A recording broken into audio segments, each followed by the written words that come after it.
السلام عليكم مشاهدينا الكرام.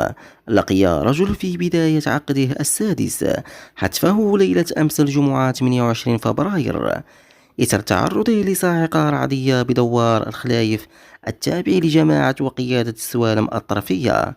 مصادر محلية أوضحت أن الضحية تعرض للحادث حينما كان يرعى غنمه رفقة سيدة أخرى كانت بدورها ترعى قطيعا من الأبقار، ولم يجد ما يحتمي به من الأمطار الغزيرة ومن العاصفة الرعدية التي عرفتها المنطقة المذكورة.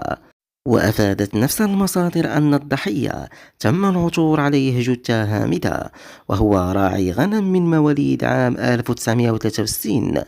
وجرى نقل جثة الضحية إلى مستشفى مولاي الحسن بدار بوعزة عمالة إقليم النواصر على متن سيارة إسعاف تابعة لمصالح الوقاية المدنية قصد إخضاعها للمعاينة الطبية قبل توجيهها إلى المستشفى الجهوي الحسن الثاني بإسقاط للاختصاص الترابي ووضعها رهن التشريح الطبي بأمر من مصالح النيابة العامة المختصة لدى محكمة الاستئناف بسطات.